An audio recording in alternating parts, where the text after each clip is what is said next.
Shalom Ouvracha, mes chers amis.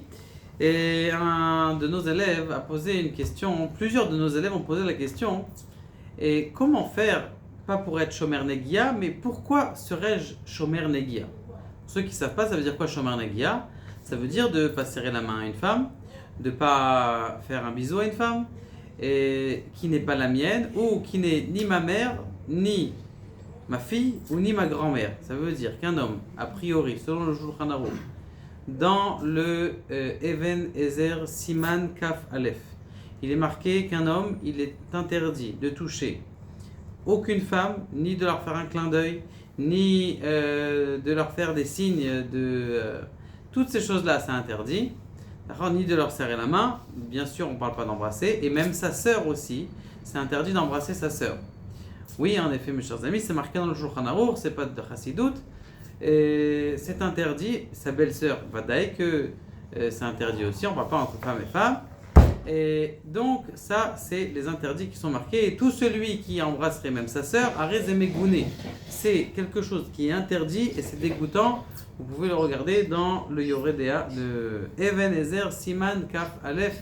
Je vous invite à regarder ce Siman qui est extraordinaire et qui met les idées au clair.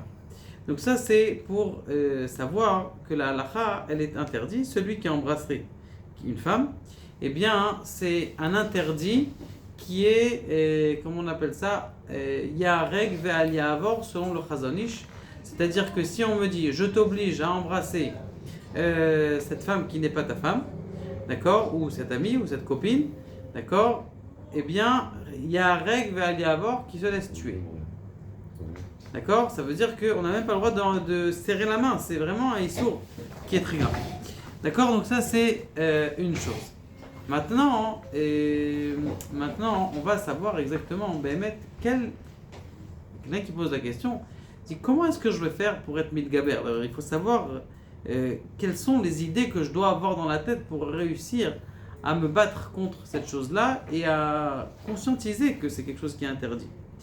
Déjà, il faut savoir comme ça qu'il est marqué dans notre Mishnah, 3 choses sortent l'homme du monde. Akina, Tava, Ve'akavod. Kina, c'est comment on appelle ça? La jalousie. Ta'ava, le plaisir.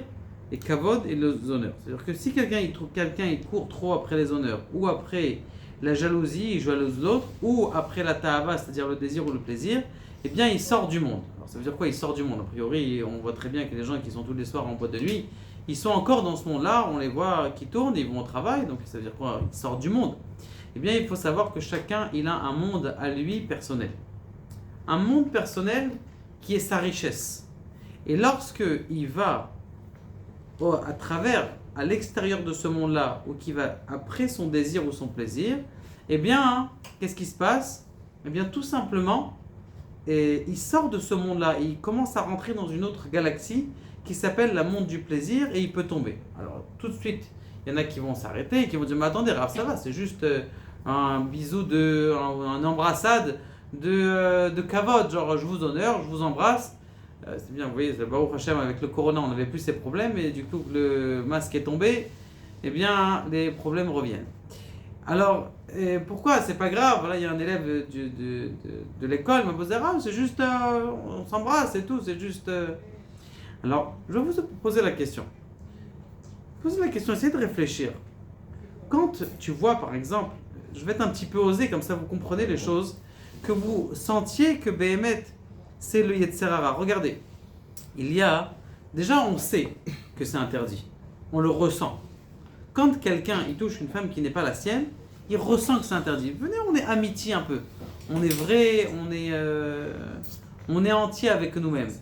On est entier, on ressent que c'est quelque chose qui est interdit. Donc ça c'est déjà une chose. Je veux dire, à l'intérieur de nous, si quelqu'un il essaye un peu de calmer son cerveau, il sait que c'est amitié. Maintenant, je vais vous l'expliquer. Regardez, a priori, n'importe quelle femme qui passerait dans la rue et qui n'est pas très tsanoua, t'as ton œil qui veut t'attirer. C'est qui fait ça? C'est le Yetzer Hara. C'est pas vous, c'est le Yetzer Hara. La même tenue qui serait ta sœur ou ta mère qui passe comme ça. Ton œil t'attire pas, mais quand je comprends pas, c'est à peu près la même chose. On va dire que ils ont le même âge, elles sont aussi jolies. Un c'est ta sœur, t'as aucune attirance, et Baruch Hashem, et une fille qui passe dans la rue, oui, t'as une attirance. Donc comment ça se fait? Et la maille que, il faut comprendre que c'est pur du Yetzer Hara. Ça veut dire que c'est une gzera du Yetzer Hara qui est venu là, qui dit là, ta sœur ou ta mère, je touche pas, mais quelqu'un qui est même ta cousine, même tout ça c'est interdit. Comment ça se fait? La preuve elle est là, c'est le même, je ne vais pas vous parler parce que des fois c'est mal traduit dans les vidéos, mais le même, on va dire la même corpulence, la même façon d'être, les deux ils peuvent être aussi attirantes, mais un ça t'intéresse pas, mashma, que c'est vraiment une gzera de la ta'ava. Et donc en vérité, qu'est-ce qui se passe lorsque quelqu'un il va après la ta'ava? D'où est-ce qu'il sort? Il sort de son être à lui-même. Même je dis oui mais ça me fait rien, c'est qu'une petite bise. Non, c'est qu'une petite. Tu vas voir que c'est un petit clou que tu sors. Et puis je vais vous raconter une petite histoire qui est intéressante. Il y a quelqu'un qui vient me voir un jour. Khada dit ça y est, j'ai trouvé ma fiancée, je vais me marier avec elle, magnifique, je vais la voir en France. Ok, tu vas la voir en France. Est-ce que je peux te donner un conseil? Elle dit oui, je veux que tu me donnes un conseil. Tu l'as touché là? Elle dit oui, je l'ai touché. Je lui dis est-ce que quand tu peux aller en France, tu peux être chômeur Negia? Il me dit ok, pas de problème. Il dit tiens, on fait un pacte, t'es chômeur Negia. Tu l'appelles tout de suite, tu lui envoies un message, tu vas voir ta fiancée, ok, tu vas te marier avec elle, mais t'es chômeur Negia. Ok, super. Il fera un voyage, il arrive en France, il revient de la France une semaine plus tard, alors, Mazal Tov. Il dit non, un id intéressant. Je dis mais je comprends pas.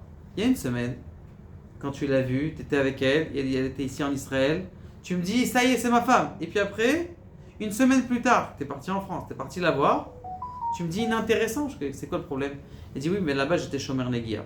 Ça veut tout dire, ça veut dire que on est Meshuchad, ça veut dire qu'on a un pot de vin du Yetzer Hara qui est là, que dès que tu lui donnes un petit clou Yetzer Hara, ça y est, il t'a pris sous nos emprises et il peut te tourner la tête. Et donc cet homme-là, il aurait pu prendre quelqu'un qui ne serait pas son zivou. Pourquoi? Parce qu'il a continué à toucher sa fiancée jusqu'au mariage. À cause de ça. Alors que s'il avait fait attention, il aurait pris son cerveau et il a dit est-ce que je choisis cette bonne fille? Oui ou non. Donc ça, c'est toutes les choses qui nous permettent de nous aider à se battre contre les Yetzer Hara. Et une dernière chose, quelqu'un qui lui vient en face de lui se nisayon, une fille qui vient et qui t'embrasse et qui voudrait t'embrasser, Haz v'shalom. Eh bien, ce qui se passe, c'est que tu vas refuser. Ce refus, il va te faire ressentir ton âme sortir et tu vas ressentir comment est-ce qu'elle jaillit à l'intérieur de lui. Il n'y a pas longtemps, un garçon qui connaissait une fille et il a fait tchouva, Baruch Hashem, et il a dit à cette fille écoute, je suis chômeur Negia maintenant. Il a dit tu te sens après s'être battu contre le Yetzer Hara, que tu l'as eu, tu te sens tellement élevé que tu ressens Véhémet que tu as jeté ta nefesh behemi, c'est-à-dire ton âme animal, tu l'as complètement jeté et tu te sens un homme, tu sens Béhémet que là tu es un homme. Ça c'est un vrai homme. Parce que sinon, quelqu'un qui va selon ses instincts, c'est mamache un animal. Ça veut dire que c'est son âme animale qui est à l'intérieur de lui qui le pousse. C'est pas nous qui voulons ça. Notre âme spirituelle et divine, elle veut qu'on ne soit que recroquevillé sur nous-mêmes et qu'on soit dans notre monde et pas à l'extérieur de notre personnalité, de notre monde. Baruch Adonai, l'Olam Amen.